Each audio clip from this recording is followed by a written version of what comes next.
Mbak Indah pengen tahu kepanjang IPPNU boleh nggak sih? Boleh dong. Boleh ya, barangkali di luar sana ada nih yang belum tahu. Iya. Apa sih IPPNU itu sebenarnya gitu? Ikatan Pelajar Putri Nahdlatul Ulama. Nah, bedanya dengan IPNU.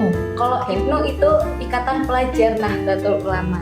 Penting bagi perempuan muda untuk aktif dalam organisasi. Kalau yang kita tahu ya, organisasi ini kan adalah sebuah tempat ya untuk kita terus mengupgrade diri.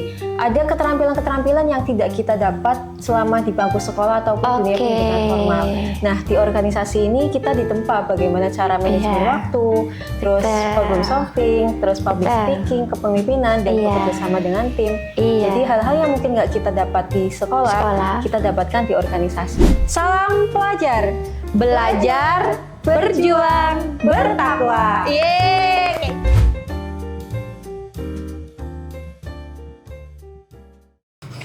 Selamat malam Batir semuanya, hadir lagi di Tirai Perempuan, podcastnya Dinas P3AP2KB Kabupaten Tegal.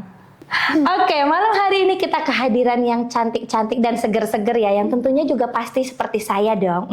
Nggak mau kalah dia. Dari ini dia, IPPNU Kabupaten Tegal. Selamat malam adik-adik. Selamat malam Mbak Indah. Luar biasa, gimana nih malam hari ini?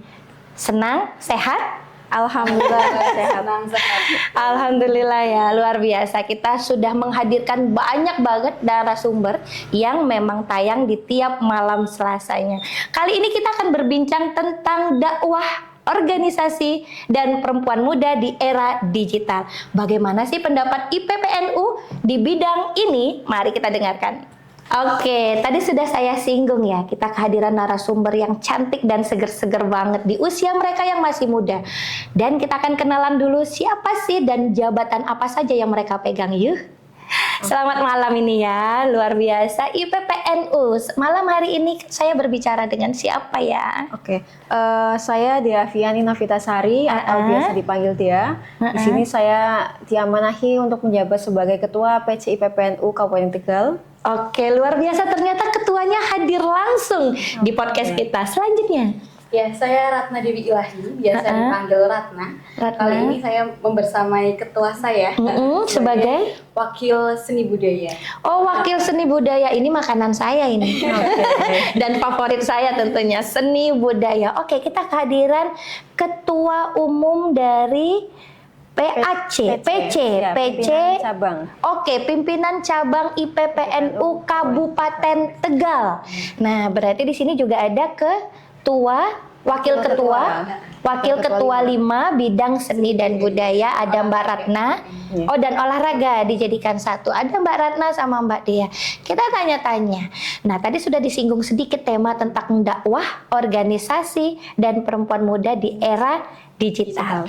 Menurut IPPNU nih, menurut IPPNU sebelum kita ke tema, kita pengen tahu dulu sebenarnya ya, ceritakan tentang IPPNU dan bagaimana sebenarnya peran IPPNU dalam membentuk karakter. Nah, ini karakter ya, karakter pelajar putri. Mulai dari ketua dulu. Iya, dibuka oleh ketua ya, boleh. Ya, jadi mungkin kalau teman-teman tahu ya di luar sana bahwa IPPNU ini adalah sebuah organisasi yang mungkin sudah cukup besar ya dan sangat besar di kalangan masyarakat. Jadi kalau saya boleh berpendapat bahwa IPPNU ini adalah sebuah organisasi yang menjadi wadah bagi pelajar putri khususnya Nahdlatul Ulama, dan IPPNU ini adalah salah satu badan otonomi NU yang menjadi wadah bagi pelajar putri untuk mengembangkan diri. Karena usia-usia kita, anggota kita ini usia-usia pelajar. Dari usia 13 tahun sampai ke 24 tahun. Jadi siapapun saja mereka yang mau belajar dan itu mau berkeinginan untuk mengupgrade diri, itu yang dikatakan seorang pelajar. Kalau Mbak Indah pengen tahu kepanjang IPPNU boleh nggak sih? Boleh dong. Boleh ya, barangkali di luar sana ada nih yang belum tahu. Apa sih IPPNU itu sebenarnya gitu, kepanjangannya? Kepanjangannya dari IPPNU, Ikatan Pelajar Putri Nahdlatul Ulama. Nah, bedanya dengan IPNU? Kalau IPNU itu Ikatan Pelajar Nahdlatul Ulama. Sama. Itu partner kita. Itu ada perbedaan gender berarti? Iya, betul. Berarti yang di IPNU itu prianya, yang di IPPNU-nya itu perempuannya. Ada jenjangan yang berbeda lagi ternyata ya. Berarti seperti gender berbeda, secara usia juga nanti ada perbedaan lagi. Oke, makin penasaran kan? Kita tunggu jawaban selanjutnya. Tapi sebelum itu masih ada pertanyaan lainnya. Menurut IPPNU nih, Mbak Dea atau Mbak Ratna, mengapa penting bagi perempuan muda khususnya ya, ini kita berbicara perempuan muda karena adik-adik di depan saya ini setahun 2 tahun lah selisihnya sama saya. Mengapa penting bagi perempuan muda untuk aktif dalam organisasi? Nah, sepertinya sebelum ke kabupaten pasti dari kecamatan atau dari desa dulu ya. Iya, betul. Nah, kenapa penting untuk berorganisasi? Ya, kalau yang kita tahu ya, organisasi ini kan adalah sebuah tempat ya untuk kita terus mengupgrade diri. Ada keterampilan-keterampilan yang tidak kita dapat selama di bangku sekolah ataupun dunia pendidikan formal. Nah, di organisasi ini kita ditempa bagaimana cara manajemen waktu, terus problem solving, terus public speaking, kepemimpinan, dan bekerja sama dengan tim. Jadi hal-hal yang mungkin nggak kita dapat di sekolah, kita dapatkan di organisasi. Jadi tempatnya untuk belajar mengupgrade diri ya di organisasi ini. Jadi kenapa untuk perempuan muda ini harus mulai berorganisasi ini? Karena banyak hal-hal yang kita dapatkan dengan kita belajar di organisasi, termasuk juga untuk memperluas networking kayak gitu. Iya, setuju banget. Karena ketika berorganisasi, akhirnya kita memang keluar dari apa yang kita bayangkan. Oh, ternyata kita bisa gitu ya. Kita melihat orang mampu berbicara, akhirnya kita juga jadi mampu berbicara. Orang aktif dalam kegiatan kita akhirnya aktif gitu. Mbak Indah jadi ingat satu kata pesan dari dosen Mbak Indah waktu kuliah. Jangan jadi mahasiswa segitiga. Cuman kos, tempat makan, kampus. Kos, tempat makan, kampus. Berarti mahasiswa segitiga. Jadi nggak berkembang kan gitu ya. Oke, setuju banget jawabannya. Istilah dari saya mungkin mahasiswa kupu-kupu. Oh, kupu-kupu apa tuh artinya? Kuliah pulang. Ya. Kupu-kupu kuliah pulang. Bener. Boleh nih, udah Pak dosen dapat lagi kita ya ilmu. Lalu apa saja nilai atau karakter yang ingin, yang ingin dibangun oleh IPPNU melalui kegiatan organisasi? Ya, tentunya IPPNU tadi kan sudah dijelaskan bahwa saya Ikatan Pelajar Putri Nahdlatul Ulama. Iya. Pastinya berlandasan pada Ahlus Sunnah wal Jamaah ataupun Aswajaya. Yang ada toleransinya, ada moderatnya, ada keseimbangan. Di situ IPPNU bukan hanya organisasi keterpelajaran, namun keagamaan, sosialnya ada, kemasyarakatannya ada, pendidikannya ada. Jadi menurut saya lengkap gitu ya. Luar biasa sekali ya. Nah, sepertinya nih, kalau dari IPPNU sendiri, bagaimana caranya mendorong nih pelajar putri untuk menjadi perempuan yang berdaya dan percaya diri. Nah, tadi kembali lagi ya, seperti jawaban Ibu Ketua, asik. Ibu Ketua tadi berbicara tentang kita akhirnya berani berbicara, berani tampil, mempunyai link, mempunyai relasi. Nah, ini bagaimana nih caranya IPPNU sendiri untuk mendorong gitu ya anggotanya yang ada di IPPNU ataupun di luar IPPNU pasti juga pernah menjadi narasumber di tempat lain ya gitu kan, untuk membimbing dan membina. Itu bagaimana caranya? Kalau dilihat dari saya sendiri ya, pengalaman waktu awal di ranting itu mulai berani memulai sih. Berani memulai melawan diri sendiri. Mulai dari kayak sambutan kecil-kecilan kayak gitu, mulai dari nanti jadi MC. Di situ mental bisa terbentuk sehingga kita bisa mentalnya bisa terbentuk dan tampil gitu ya di publik gitu. Jadi manfaat dari IPPNU yang saya rasakan di situ.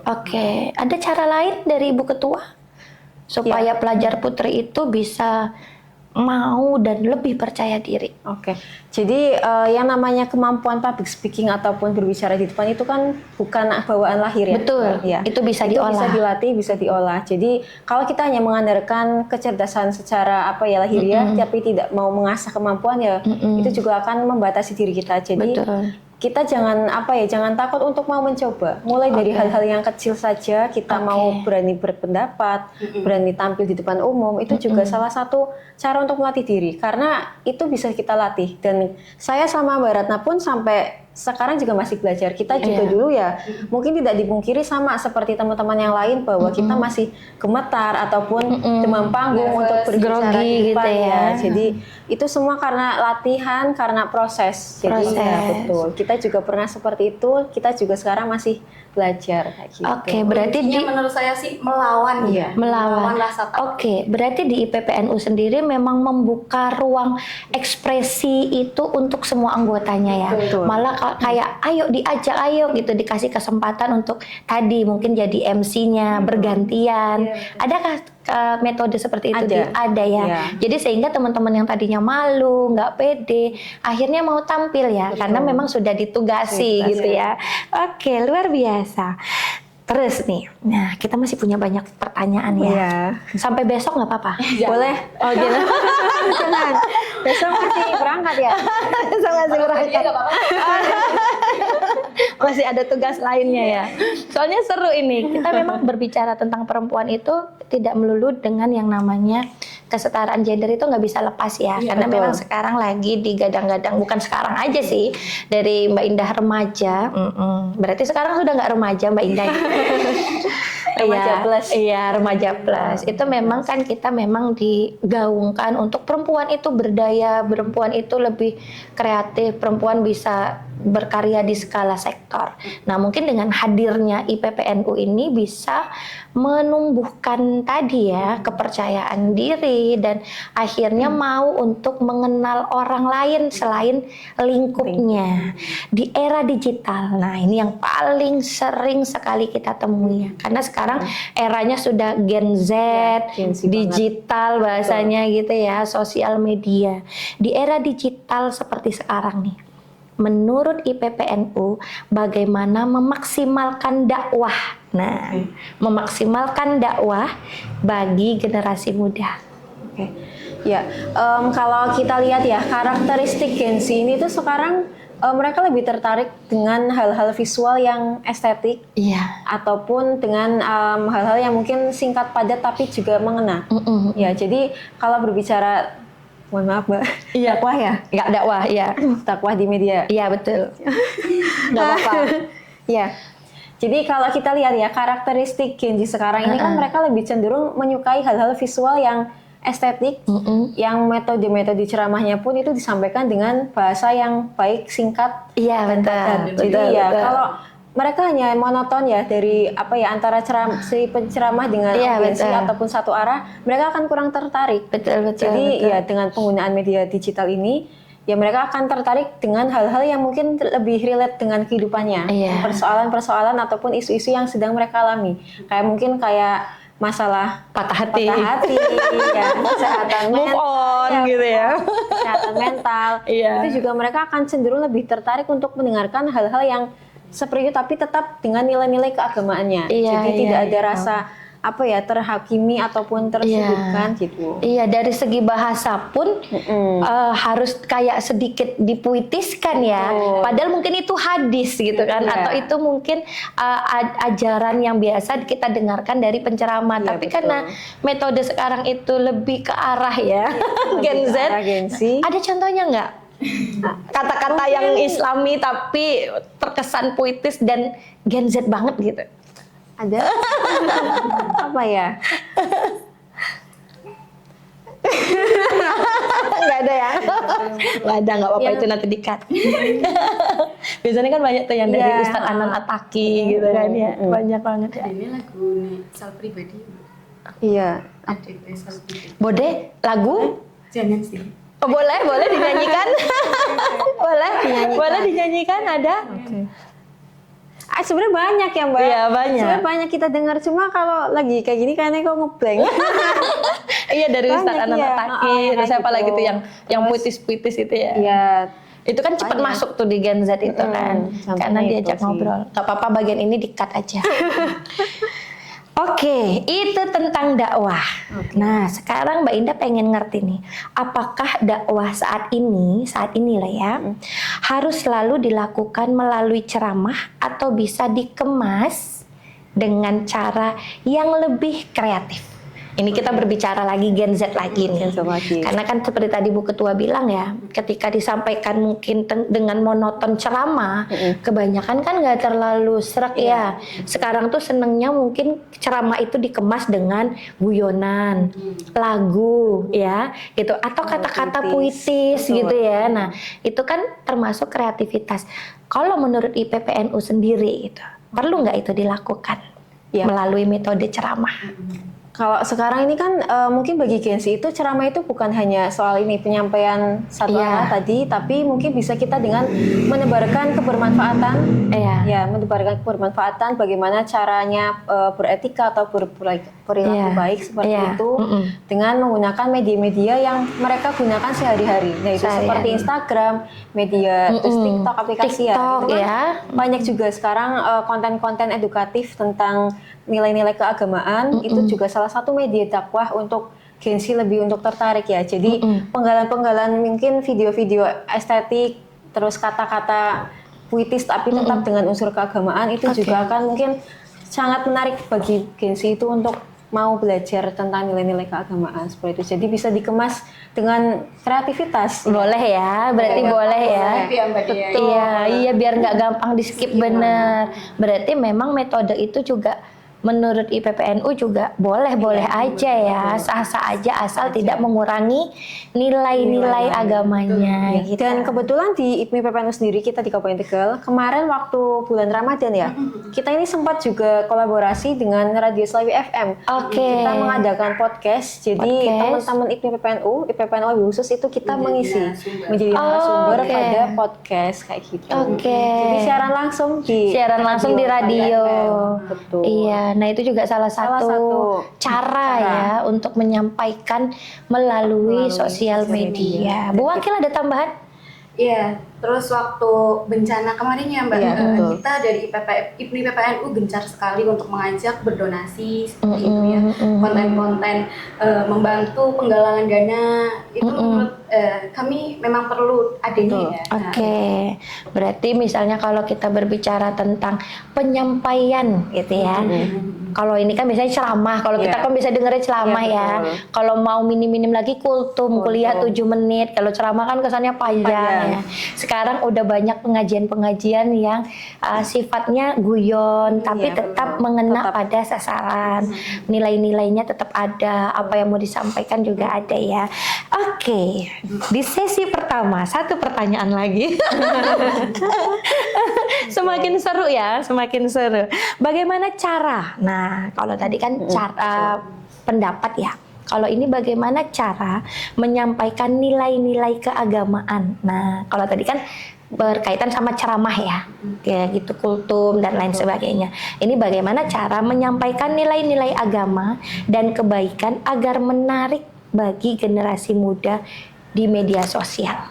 Nah, ini biasanya tantangannya ada di pembuatan video nih. Ya kan, supaya menarik di sosial media, bagaimana caranya menyampaikan kegiatan atau nilai-nilai keagamaan.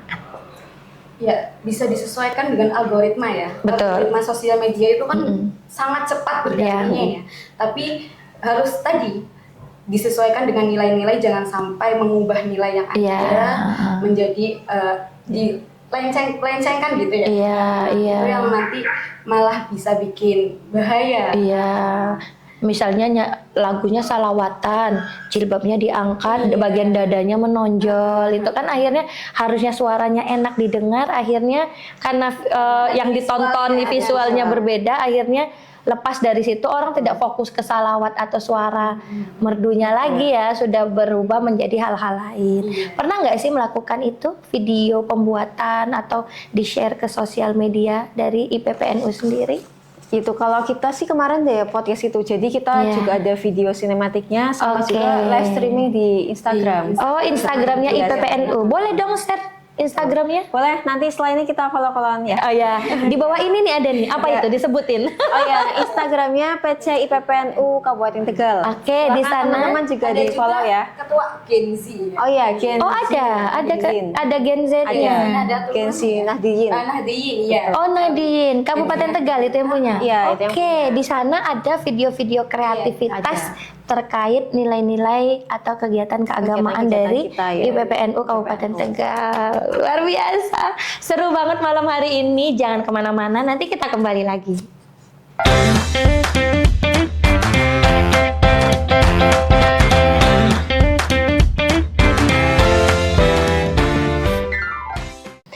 Oke Batir semuanya, kembali lagi di Tirai Perempuan, podcastnya Dinas P3AP2KB Kabupaten Tegal. Dan kita masih bareng narasumber yang fresh dan cantik-cantik banget dari IPPNU Kabupaten Tegal. Tadi kita sudah tanya nih beberapa pertanyaan, masih banyak pertanyaan lagi di tangan saya. Siap?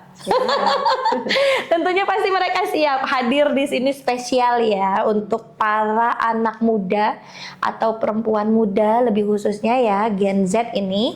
Nah, harus dengarkan baik-baik. Jawaban apa saja sih sebenarnya, obrolan apa saja malam ini yang akan kita kupas selanjutnya. Kayaknya mereka sudah nggak siap untuk menjawab ya. Jeng-jeng. Sangat excited ya. Oke, tadi kita sudah berbicara tentang dakwah. Nah, ini kan eranya media sosial. Betul. Untuk dakwah sendiri dan perempuan muda. Nah, ini ya. Kira-kira tantangan dan resikonya itu seperti apa dan bagaimana? Ya. Kalau melihat media sosial kan berarti kecepatan dan kebisingan pasti ada ya. Iya, betul. Nah, dan di situ merupakan tantangan kita. Bagaimana kita bisa membuat boundaries, ya, batasan bahwasanya kita bisa nih terbawa arus atau tidak dengan kecepatan media sosial. Betul, tersebut. betul. Yang mana memang pemuda sekarang itu tidak lebih tidak suka digurui gitu ya. Betul Jadinya banget itu. lebih suka bagaimana kita berdialog interaktif gitu. Bahasanya deep learning ya. Oke. Jadi lebih relevan dengan anak muda sekarang. Tantangannya itu sih. Dan tantangannya dampaknya ya resikonya mudah terbawa arus. Iya, udah. Gak apa-apa.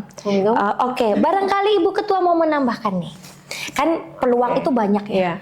Setelah adanya sosial media, peluang itu luas. Betul. Nah, tapi juga memiliki tantangan dan resiko. Tadi sudah disampaikan oleh Ibu Wakil, terbawa arus. Nah, ada tambahan nggak nih dari Ibu Ketua? Oke.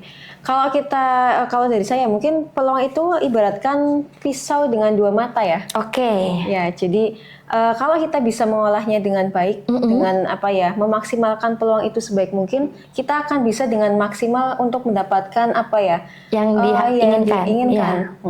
Tapi kalau kita salah menggunakan, kita bisa terbawa arus, kita bisa terjerumus di dalamnya ya. Terbawa arus, jadi kita akan terbawa negatifnya seperti itu. Jadi ada Jadi memang benar-benar harus berhati-hati ketika melihat atau memikirkan tentang apa sih yang mau dilakukan di sosial media.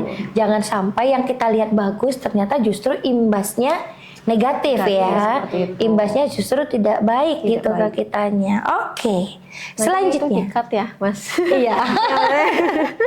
Yang Oke, selanjutnya nih. Ini masih seputaran dakwah.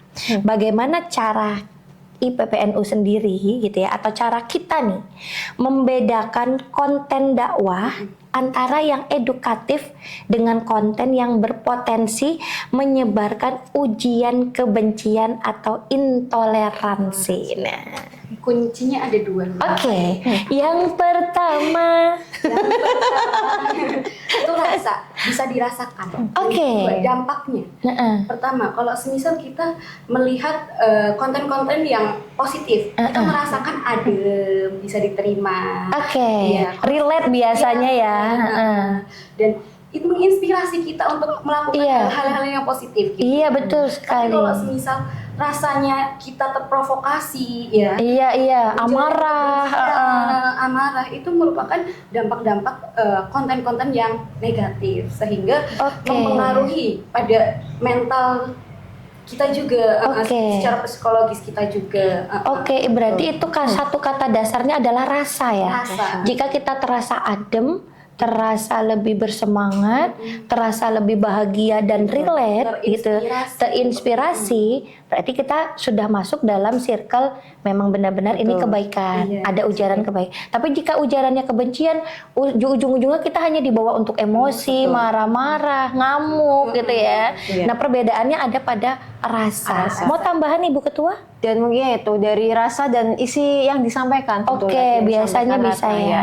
Jadi isi yang disampaikan apakah betul-betul hanya menyampaikan hal-hal kebaikan ataupun yang cenderung provokasi ya, mereka akan menyampaikan hal-hal yang mengeluarkan ujaran kebencian, terus memprovokasi pihak lain dan lain sebagainya. Jadi itu yang perlu kita lihat, apakah itu berdampak positif dengan kebaikan ataupun tidak membawa provokasi. Iya, dari kata-kata juga bisa kita telaah ya. Ada kata-kata sebenarnya arahnya menjerumuskan tapi pintar dalam mempackaging itu. Seakan-akan bahwa kayak zaman sekarang nih, yang penting aku kan gitu. Ternyata yang penting aku itu egois jadinya ya, walaupun nggak peduli caraku tergantung caramu. Ternyata di situ ada kemasan egois juga sebenarnya kan, ketika kita berbicara caraku tergantung caramu gitu. Padahal juga di dalam Islam diajarkan seperti kisah Nabi ya, dia dilempari setiap hari dengan batu pun ketika tetangganya meninggal dia tetap takziah, tetap ngelayat gitu kan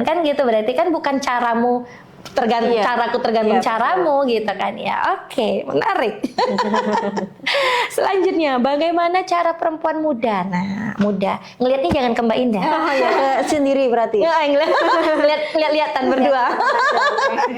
Bagaimana cara perempuan muda menjaga diri dan kehormatan di tengah budaya yang luar biasa oversharingnya ya di media sosial?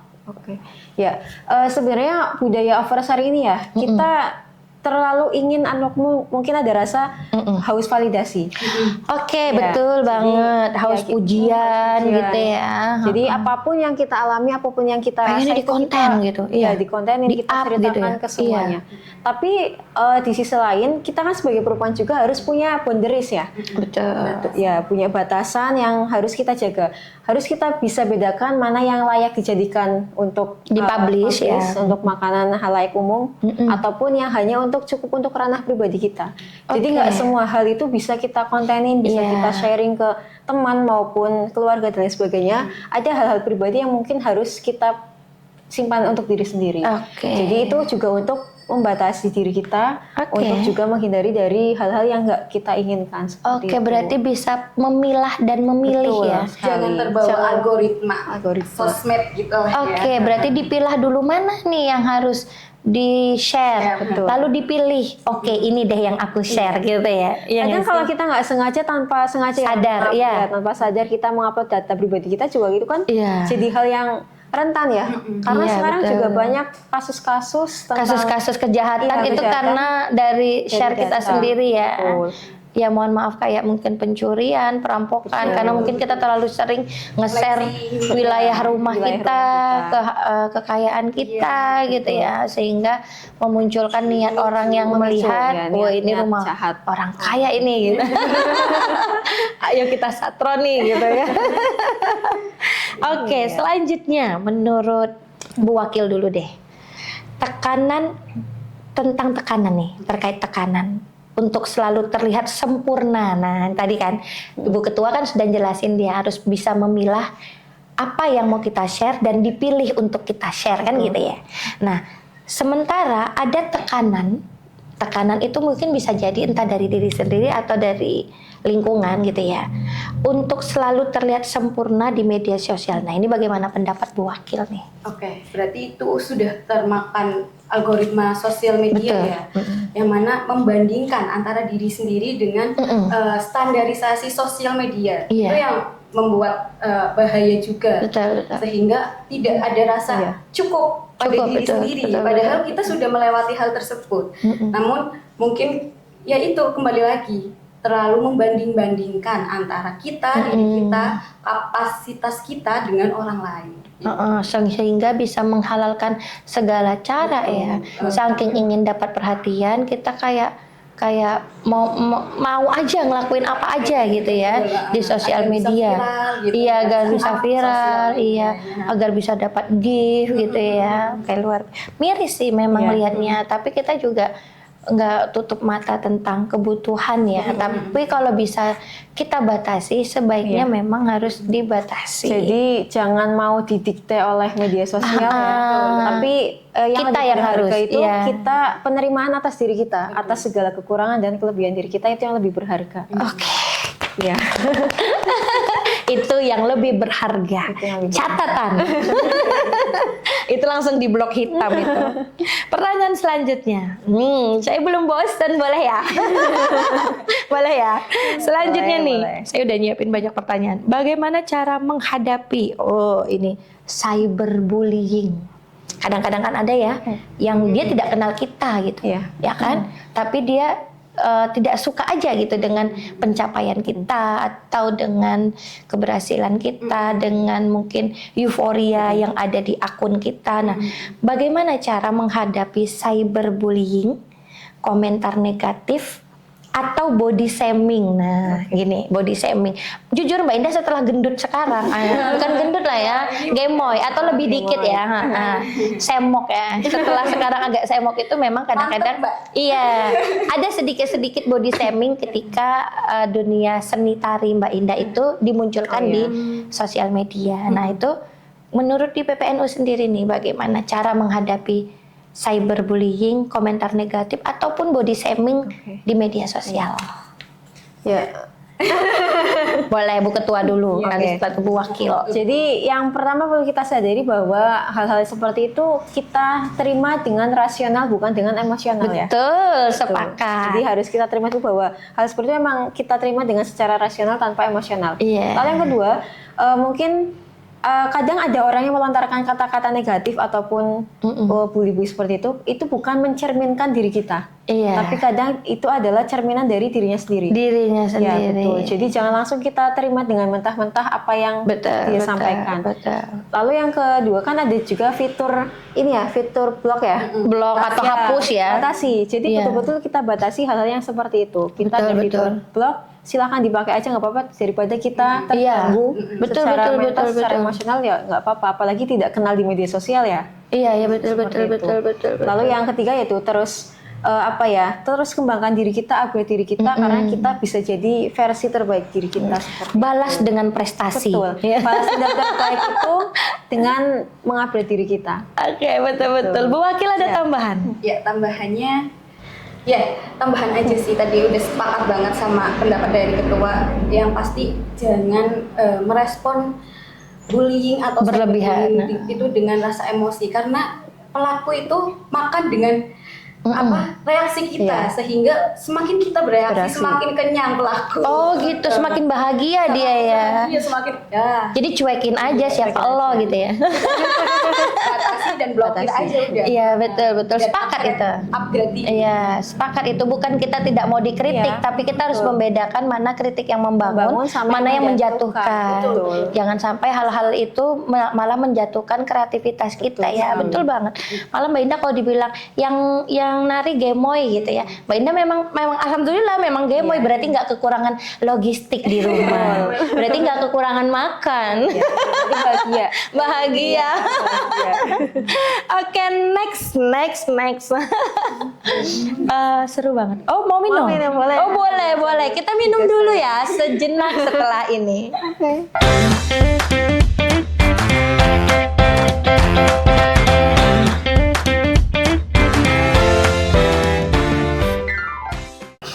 Oke, kembali lagi di Tirai Perempuan, podcastnya Dinas P3AP2 KB Kabupaten Tegal. Nah, di sini kita ada slogan loh, tayang masih. Gitu. Bisa bareng-bareng ya? Ada gesturnya nggak? Nggak ada. Yang penting nadanya aja. Tayang masih. Iya ya. Tayang masih malam Selasa gitu ya. Bareng ya. 1, 2, 3. Tayang masih malam Selasa. Nah kalau IPPNU sendiri ada slogannya nggak sih? Ada. Ada ya. Biasanya bentuknya apa? Yel atau lagu? Atau gerakan? Jargon. Oke, jargon. Boleh dong kita tahu? Boleh? ya. Jadi kalau mungkin saya bilang salam pelajar, ya, nanti Mbak Ratna sama Mbak Indah jawabnya belajar, berjuang, bertakwa. Oke, pelajar berjuang Belajar. bertakwa. Belajar. Oh, belajar bukan Berjuang, pelajar. ya, belajar. Oke. Belajar, berjuang, bertakwa. Oke, ayo kita Berarti coba. 3B. Ya. Oke. Salam pelajar. Belajar, berjuang. Iya, tadi kayak mau ke sini ya. Enggak apa-apa. Ulang. Tapi kayaknya saya kalau secara umur Mbak Indah nggak masuknya di PPNU ya? Enggak, Masuknya di apa berarti tuh sudah berarti? Fatayat ya? Oh, Fatayat. Nggak Fatayat. muslimat. Oh gitu. Oh belum waktunya ya. Iya, Orang Tegal bilang belum wayahe gitu ya. Oh berarti di organisasi PPNU itu ada jenjang, berjenjang gitu. Kalau secara organisasinya ya kita tuh jenjangnya itu tingkatannya itu dari desa, kecamatan, kabupaten, provinsi, itu dan jenjang. pusat ya. Tapi kalau Secara- untuk organisasinya ini berarti kalau secara vertikal ya, vertikalnya itu dari IPPNU lanjut ke Fatayat lalu ke Muslimat. Oke, berarti nanti Mbak Ratna sama Mbak Dea pun berpotensi setelah ini bisa masuk ke Fatayatnya. Insya Allah. Oke, nanti bisa naik lagi ke muslimatnya. Ya, berarti Oke. usianya yang berjenjang itu. Oke, berarti usia berapa sampai berapa tuh kalau kita lihat? Kalau IPP 13 sampai 24. Oke. Kalau Fatayat berarti di atasnya. Di atasnya. 25 sampai 40-an sih. Oke, kira-kira 40-an ke atas. 40 ke atas Oh, berarti ini itu kalau dipikir ini ada anak, terus ada kakaknya, terus ada ibunya. Oh, luar biasa ya. Dan itu kreatif loh. Maksudnya dalam artian biasanya kalau organisasi itu kan semua umur jadi satu ya. Betul. Kalau ini secara gender dibedakan, secara usia dibedakan lagi. Jadi kayak bener-bener ada tangganya tuh, Tangganya. ada dinamikanya kalau orang seni bilang kan ya. Dan Ada tingkatan betul. gitu ya. Dan kita ini itu BANOM, Badan Otonom BANOM. NU ya. Jadi Oke. pengurusan pusatnya kan ini di NU-nya kan. Di NU-nya. Jadi NU itu punya BANOM, Badan Otonom yaitu Muslimat, Oke. Fatayat, Ansor, Ibnu PPNU. Oke, mungkin kalau di Karang Taruna yang Mbak Ida tahu mungkin unit teknis gitu Iya, mungkin ya. Dia berdiri dan punya stempel sendiri gitu. Ya bener ya? Bener. Oke. Luar biasa. Kita kembali ke laptop. Pertanyaannya masih seputar dakwah dan masih seputar tentang perempuan muda. Menurut IPPNU nih, Mbak Dea dan Mbak Ratna, bagaimana seharusnya perempuan muda itu menggunakan media sosial yang kita bisa bilang secara bijak dan produktif lah. Ya, ubah mindset ya. menurut Oke. Saya ubah mindset sebagai kita bukan hanya sebagai konsumen, tapi sebagai kreator juga. Bagaimana kita bisa menebarkan kreator menjadi konten kreator yang positif dan edukatif sehingga kebermanfaatannya ada. Gitu. Jadi Iya. bukan sebagai pengguna saja ya. Iya, Pengguna bukan saja. hanya scroll berjam-jam. Iya, nontonin aja gitu tapi ya. Kita juga mengambil alih sebagai kreator. Iya, sebenarnya menjadi konten kreator tuh ada banyak lini. Bisa mungkin dari kuliner, Betul. dari wisata, dari seni budaya ya. Sekarang itu pemerintah juga membutuhkan generasi muda gitu, perempuan-perempuan muda yang bisa berkembang di konten kreator ya.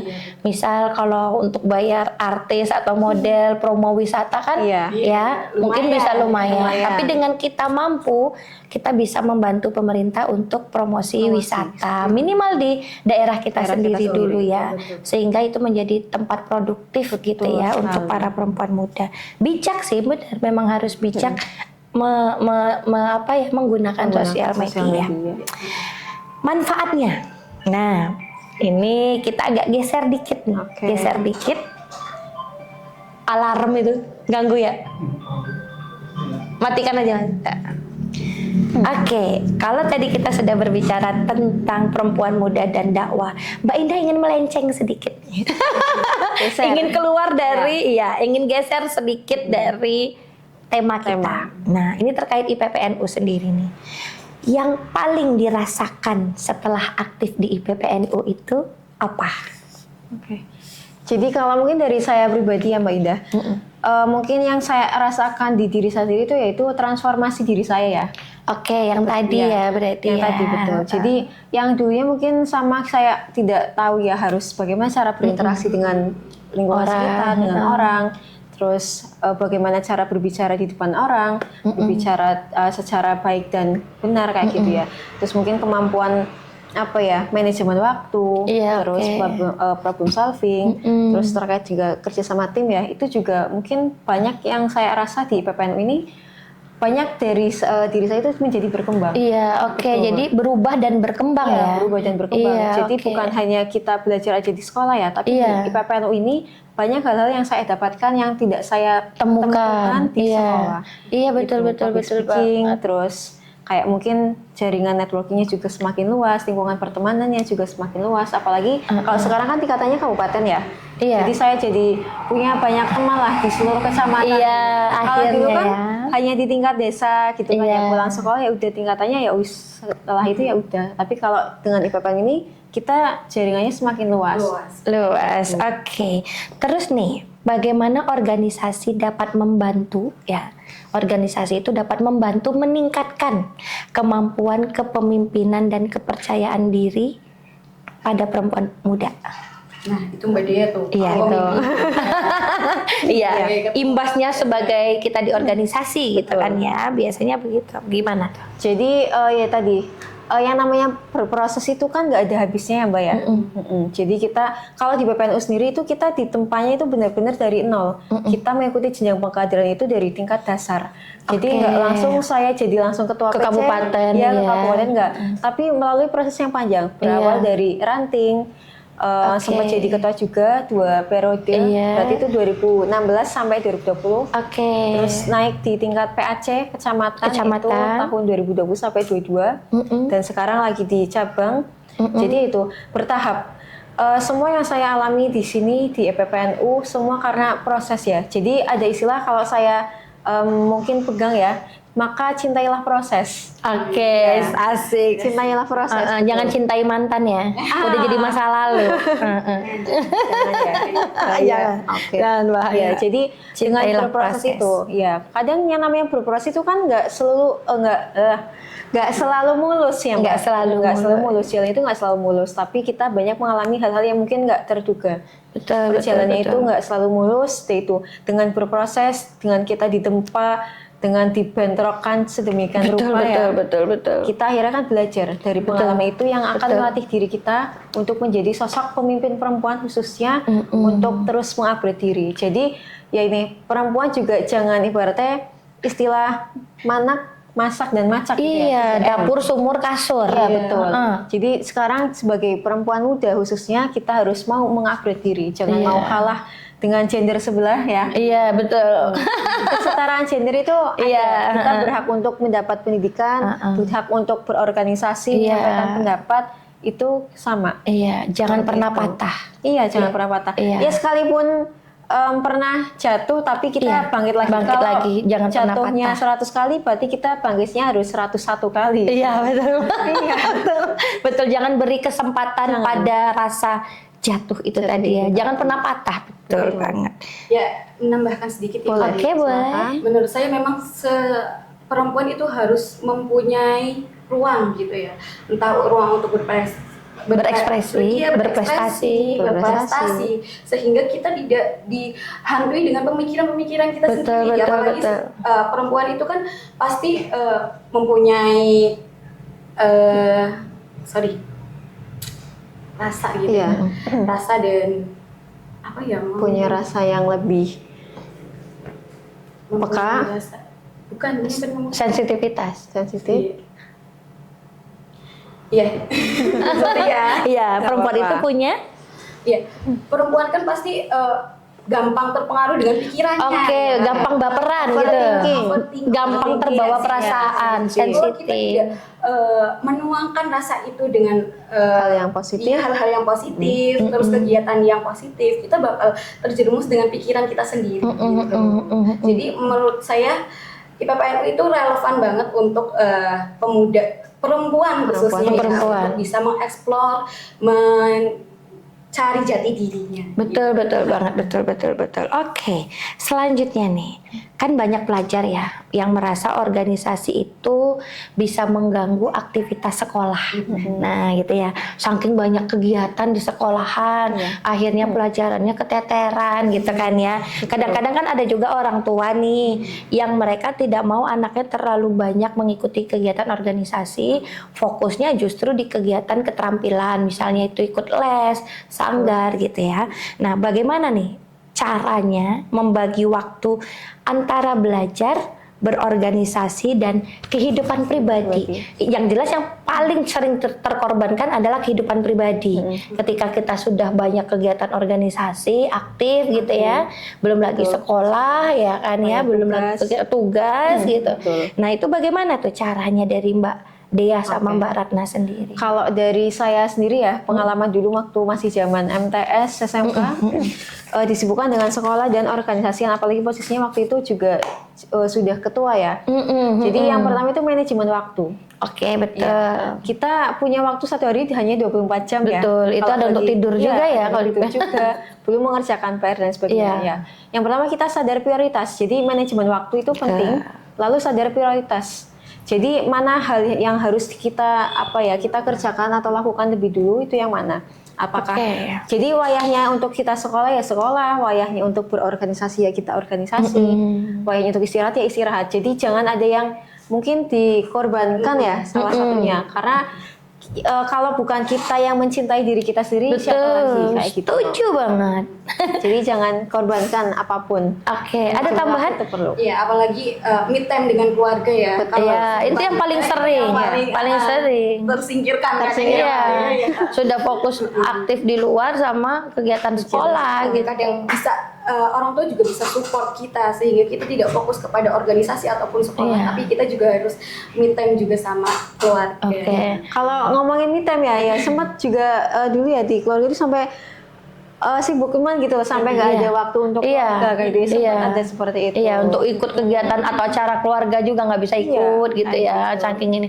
Tapi memang saya setuju ketika kita bisa membagi atau manajemen waktu, kita tentukan dulu skala prioritasnya. Itu saya setuju banget. Kira-kira badannya nggak sanggup jika hari ini melakukan ini, ya sudah tinggal diimbangi dengan hal lain. Mungkin tidak hadir atau bisa dikerjakan di rumah gitu ya. Misalnya ada tugas segala macam, itu memang kita harus bisa membedakan mana yang menjadi skala prioritas dan tidak. Dan poin terakhirnya adalah cintai dirimu sendiri. Karena kalau bukan kita siapa lagi? Kalau kita hajar semuanya bisa. Tapi setelah itu tumbang. Jadi cintai diri sendiri ya. Bagaimana mau mencintai orang lain kalau kita nggak bisa cinta diri sendiri. Setuju sekali. Jadi jangan cinta orang lain dulu ya. Iya, cintai diri sendiri dahulu. Selanjutnya nih, apa pengalaman yang paling berkesan ya selama aktif di IPPN? Nah, ini harus satu-satu nih. Bu Ketua sendiri, Bu Wakil sendiri. Karena ini pengalaman kan ya. Yang satu aja yang paling berkesan. Kalau saya pribadi ya Mbak, selama ber-IPPNU, yang paling sangat berkesan satu tok ya. Oke. Ada banyak? Ya pasti banyak sih ya. Pasti banyak. 2 tahun. Berarti 10 tahun. Oh iya ya, dari mulai desa ya. Iya, mulai dari desa, kecamatan sampai kabupaten. Iya. 10 tahun. Iya, boleh deh 2 deh, boleh. Ya, 1 dekade. Iya bener ya, udah pas ya. Iya, 1 dekadenya sekarang hadir di sini. Luar biasa. Lalu? Jadi kalau satu hal yang paling berkesan ya ini, saya merasa bahwa diri saya ini ada kebermanfaatan untuk orang lain. Poinnya itu. Di antara merinding loh saya, karena saya merasakan itu juga. Di antara banyaknya hal yang kita alami selama berproses dan berkhidmat ya, itu satu hal yang mungkin sangat berkesan di diri saya. Bisa sedikitnya ya, kurang lebih itu bermanfaat. Karena kan ada kalimat khairunas anfa'uhum linnas ya, bahwa sebaik-baiknya manusia adalah yang paling bermanfaat. Betul. Tidak hanya hubungannya dengan yang kuasa, tapi juga hablum minannasnya juga jalan. Betul. Dari Bu Wakil.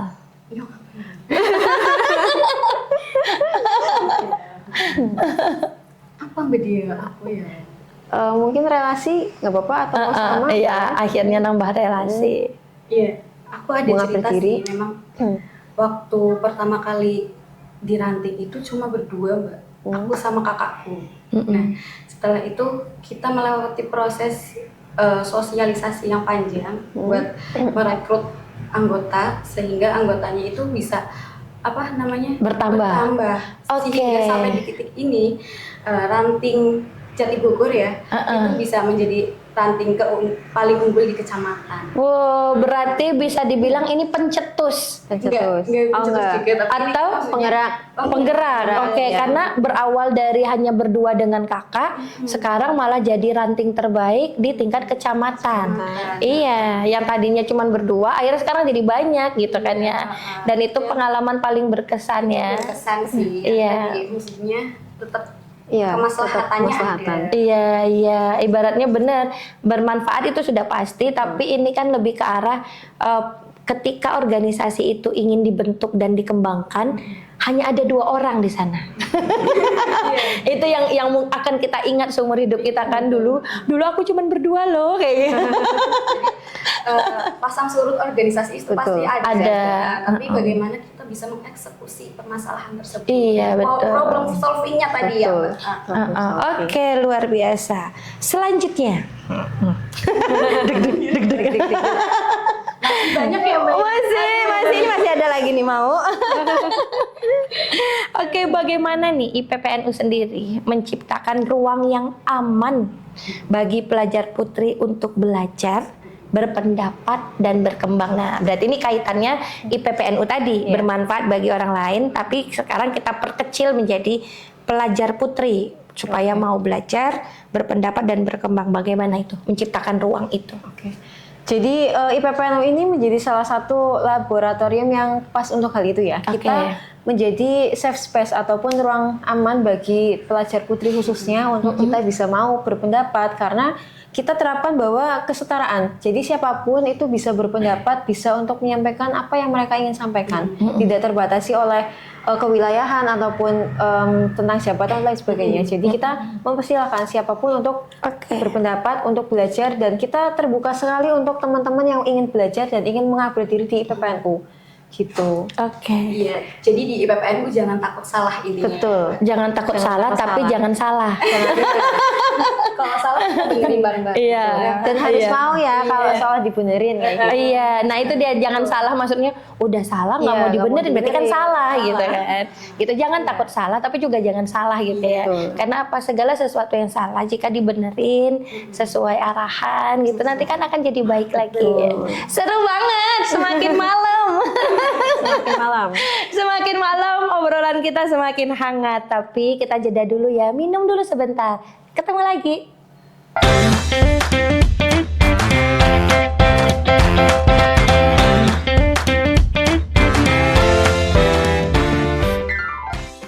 Oke, kembali lagi nih Batir di Tirai Perempuan, podcastnya Dinas P3 P2 KB Kabupaten Tegal, masih bareng adik-adik atau pengurus dari PC IPPNU Kabupaten Tegal ya. Obrolan kita udah seru banget nih, semakin malam. Iya betul.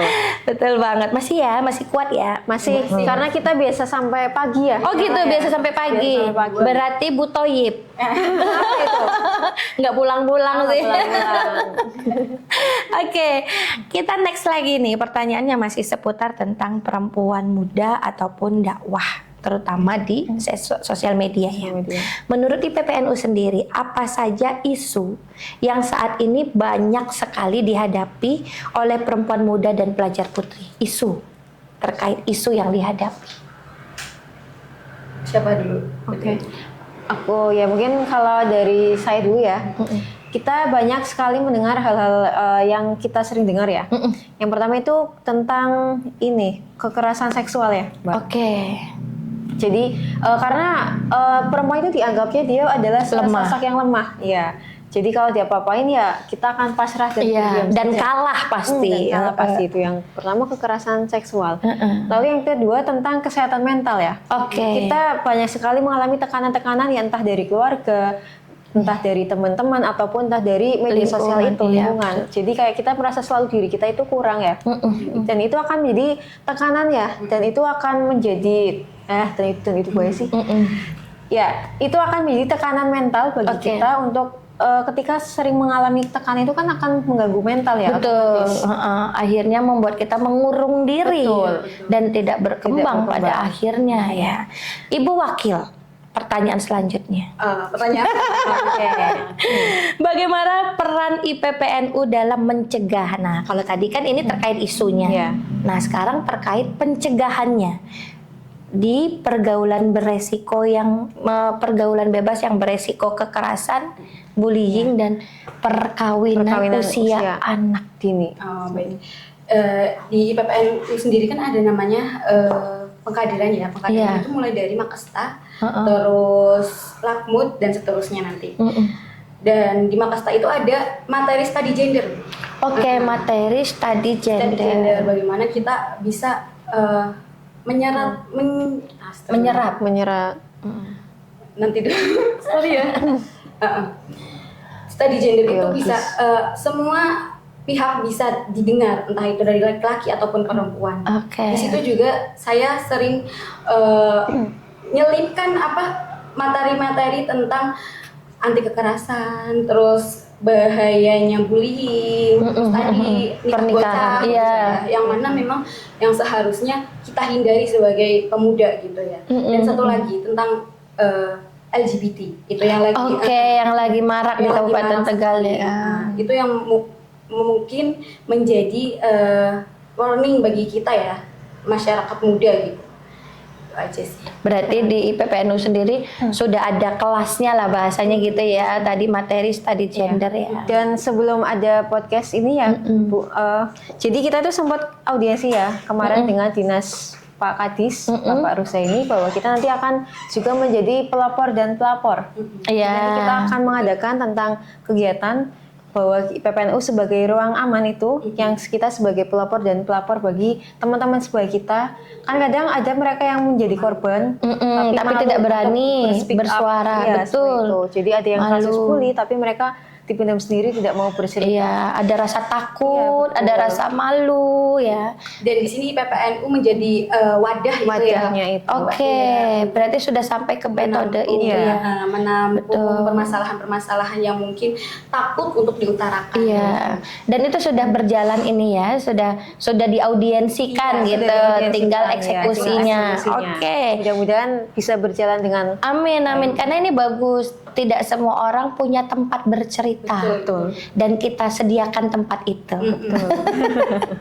Oke, Bu Ketua, mengapa penting bagi perempuan muda untuk berani berkata tidak ya terhadap kekerasan yang pasti merugikan dirinya sendiri? Itu tadi. Yang pertama ya, cintailah diri sendiri ya. Jadi jangan mau untuk berkata tadi lu. Iya. Ya, jadi itu tadi, cintai diri sendiri. Kita harus mencintai diri kita sendiri. Pahami bahwa kita ini sangat berharga. Iya, betul. Kita perempuan, kita sangat berharga. Kalau bukan kita yang menghargai diri kita sendiri, siapa lagi? Yang kalau bukan menjaga diri kita, ya siapa lagi? Jadi jangan sudah tahu itu jelek, kita mau aja diajak gitu ya. Jangan takut untuk berkata tidak. Jangan takut berkata tidak. Kita itu berharga. Betul, kita itu berharga. Kita itu berharga dan cintai diri sendiri. Bu Wakil. Karena tidak enakan. Biasanya begitu. Enakan itu atau ketakutan mau bilang karena itu mungkin kelompok yang lebih kuat gitu kan. Akhirnya nggak berani, akhirnya ikut. Padahal sebenarnya kita nggak mau gitu. Ada keterpaksaan yang dilakukan. Tapi ada ajakan yang tidak bisa dijawab tidak, Mbak. Iya, apa tuh? Yuk ngopi. Yuk ngopi. Saya boleh itu. Saya tidak akan bilang tidak. Gas gitu. Boleh juga nih Bu Wakil. Selanjutnya nih, bagaimana cara membangun lingkungan pertemanan yang sehat dan saling mendukung. Nah, ini teman-teman seperti ini yang kadang-kadang kita rasa sudah sulit untuk kita jumpai. Tapi mungkin kita punya cara-cara khusus untuk mendapatkan. Sekarang itu semakin kan ada bilang semakin usia bukan lagi melihat kuantitas tapi kualitas. Lebih baik sedikit tapi berkualitas. Nah, itu menurut Mbak Ratna sama Mbak Dea, itu bagaimana kita bisa membangun lingkungan pertemanan yang seperti itu? Yang pertama pastinya harus suportif. Iya. Dan dengan rasa suportif itu kita merasa didorong, didukung kan. Tapi bukan hanya suportif, tapi kita harus mempunyai teman yang selalu mengingatkan kita. Nah, itu paling penting. bukan menjatuhkan ya, tapi mengingatkan. Kalau semisal memang kita sedikit melenceng, bukan hanya suportif, tetap Iya, disupport, udah tahu salah disupport ya. Itu malah bikin toksik malah ya. Iya, iya. Tapi kalau kita saling mengingatkan, saling support gitu, itu udah klop sih, udah jadi pertemanan yang sehat. Betul, apalagi satu teman ngajakin musuhan yang lain gitu kan ya. Jangan batil itu, jangan batil itu gitu kan ya. Kalau orang-orang seperti itu harusnya di cut off aja. Iya, di cut off, iya. Orang-orang yang mengajak dia bermusuhan dengan orang lain, itu sebenarnya lingkungannya sudah toksik, iya. Betul. Betul. Dan harus berani cut off, betul sekali. Betul, harus berani cut off, tinggalkan. Tinggalkan. Ada tambahan Ibu Ketua? Aku tadi mau nambahin apa ya? Tadi mau nambahin Bu, tapi lupa. Udah ya, oke lupa. Pertanyaan selanjutnya. Masih kuat ya? Pertanyaan selanjutnya. Kopi kita belum habis loh. Tadi boleh nambah ya? Boleh. Abis ini kita ponggolan malam-malam. Oke, apa nih pesan dari, mungkin boleh salah, karena ini pesan ya, mungkin bisa sendiri-sendiri dari Ibu Ketua, Ibu Wakil, untuk pelajar putri nih yang ingin memulai aktif berorganisasi tetapi masih ngerasa minder. Apa nih pesannya? Bu Wakil. Bu Wakil dulu. Bu Ketua dulu. Gitu. Iya. Ngelihatnya Bu Ketua, ngomongnya Bu Wakil. Oh iya. Jadi rasa minder, rasa tidak percaya diri itu tidak bisa kita pungkiri ada ya Mbak ya. Oke, betul, ya, pasti. Itu pasti ada. Pasti. Apalagi malu ya, karena kita belum kenal satu sama lain, jadi masih malu. Kayaknya saya mau join kok, malu kayak gitu kan ya. Jadi itu yang pertama itu berani ya, berani untuk memulai. Berani minimal untuk dari memulai. langkah kecil. Ya, kita mulai berani dari langkah kecil. Nggak usah langsung kita bisa jadi orang yang ekstrovert ya. Bisa seperti itu. Kadang ada yang namanya orang dia bisa berbicara di depan, tapi yang tidak dikenalkan ada juga ya seperti itu. Jadi ya pesan dari saya, berani memulai. Kalau kita nggak memulai dari sekarang, kapan lagi? Betul. Jadi dengan kita berani memulai, tentu kedepannya langkah kita akan mudah, akan lebih mudah. Betul. Gitu. Jangan katakan tidak, tapi dicoba. Ya, bener ya. Kalau kita nggak mencoba, bagaimana kita tahu hasilnya? Betul. Bener nggak sih? Jadi jangan kalah sebelum berperang. Sepakat. Bu Wakil, pesannya apa? Sepakat banget sama ketua ya pasti. Iya. Wakil harus ikut ketua. Kalau nggak ikut gimana gitu? Keliri ya. Cut off. Cut off. Ya, yang pastinya harus berani melawan gitu ya, melawan diri sendiri. Yang pertama betul. itu karena keraguan-keraguan Anda itu yang karena belum mencoba kita pasti cuma ada di angan-angan gitu.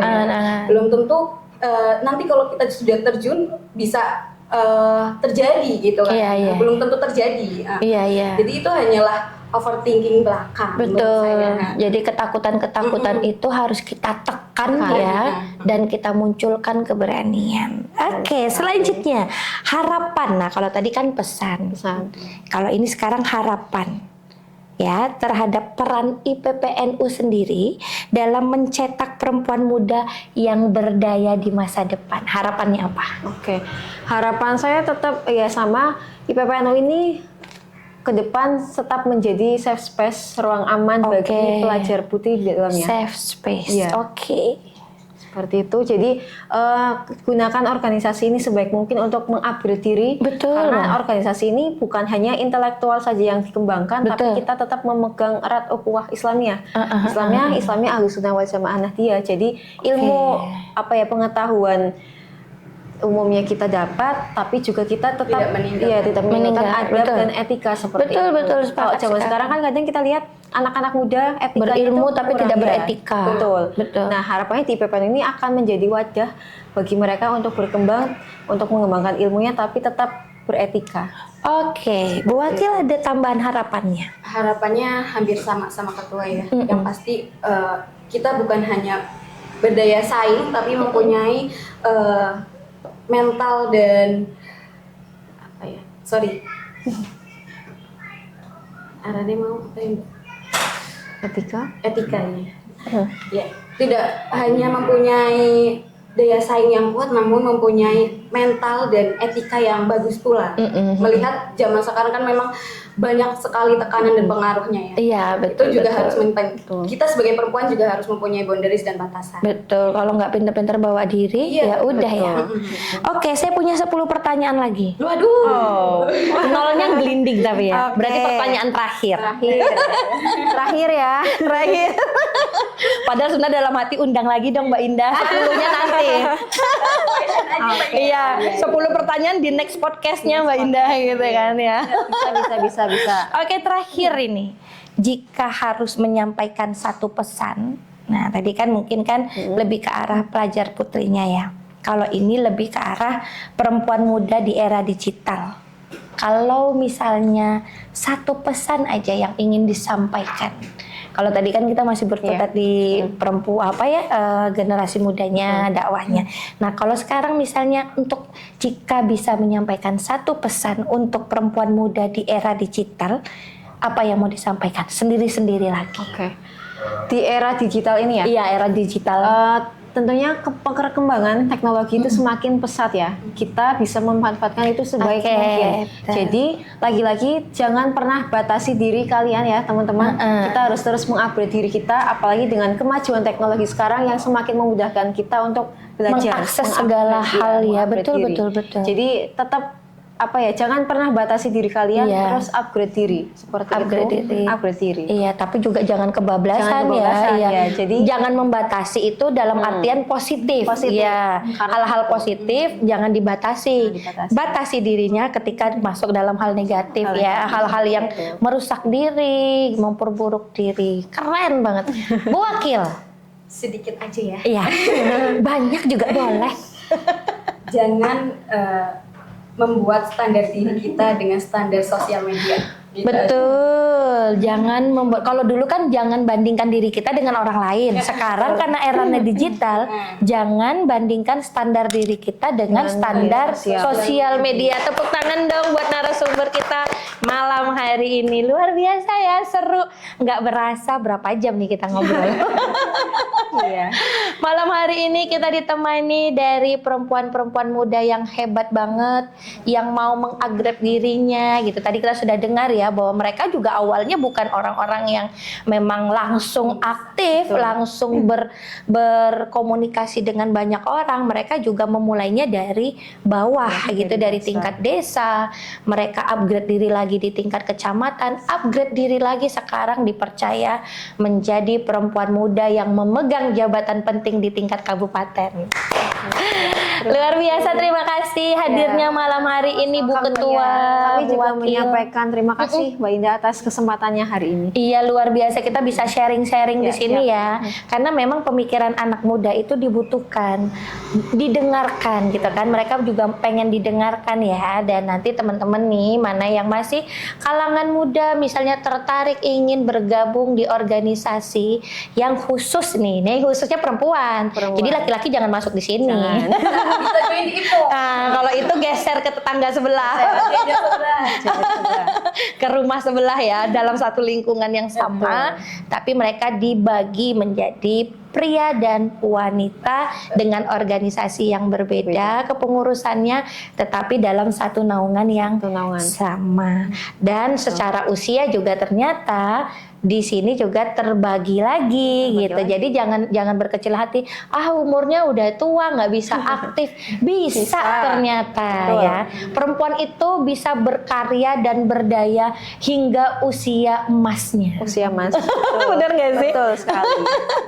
Luar biasa, semoga ini menjadi manfaat untuk kita semua. Sharing-sharing lanjut bisa ya kunjungi Instagram baik Dinas P3AP2KB Kabupaten Tegal ataupun Instagram atau akun sosial media lainnya dari IWPNU. Sampai ketemu lagi di malam Selasa minggu depan. Dadah.